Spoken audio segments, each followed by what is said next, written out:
ঘুড়িতে তখন রাত 9:30। চারপাশে নিকোষ কালো অন্ধকার আর মহাসড়কে ছুটে চলা ভারী গাড়ির শব্দ। ঠিক সেই সময় ঝিনাইদহের মার্কাজ মসজিদ এলাকায় ঘটে গেল এক ভয়াবহ সড়ক দুর্ঘটনা। দুটি বিশাল ট্রাকের মুখোমুখি সংঘর্ষে প্রাণ হারালেন এক বৃদ্ধ চালক, নাম রবিউল ইসলাম, বয়স 60 বছর। তার বাড়ি মাগুরা জেলার শালিখা উপজেলার সাঁপাহাটি গ্রামে। স্থানীয়রা জানায়, একটি ট্রাক পঞ্চগড় থেকে বালু নিয়ে যাচ্ছিল যশোরের দিকে, অন্যদিকে মাগুরা থেকে বিচালি বোঝাই একটি ট্রাক আসছিল ঢাকার দিকে। মার্কাজ মসজিদের সামনে পৌঁছতেই দুই ট্রাক মুখোমুখি ধাক্কা খায়। ভয়াবহ শব্দে পুরো এলাকা কেঁপে ওঠে। দুর্ঘটনার পরপরই ছুটে আসে স্থানীয় মানুষ আর ফায়ার সার্ভিসের সদস্যরা।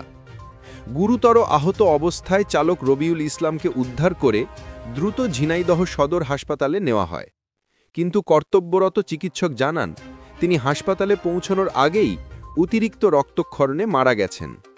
ঝিনাইদহ সদর হাসপাতালের জরুরি বিভাগের চিকিৎসক হামিদুর রহমান বেলাল মৃত্যুর বিষয়টি নিশ্চিত করেছেন। এদিকে আরাপপুর হাইওয়ে পুলিশের ইনচার্জ মৃত্যুঞ্জয় বিশ্বাস জানান, দুর্ঘটনায় কবলিত দুটি ট্রাকই জব্দ করা হয়েছে এবং নিহত চালকের মরদেহ হাসপাতাল মর্গে রাখা হয়েছে। বন্ধুরা, একজন পরিবার প্রধান, একজন কর্মজীবী মানুষ, এক মুহূর্তে সব শেষ হয়ে গেল।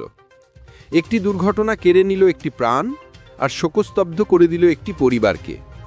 আপনারা কি মনে করেন, মহাসড়কে এবং দুর্ঘটনা রোধে কী ধরনের ব্যবস্থা প্রয়োজন? কমেন্টে অবশ্যই জানান আপনার মতামত। ভিডিওটি যদি তথ্যবহুল মনে হয় লাইক দিন, শেয়ার করুন আর পালস নুক চ্যানেলটি সাবস্ক্রাইব করুন প্রতিদিনের আসল খবর সবার আগে পেতে।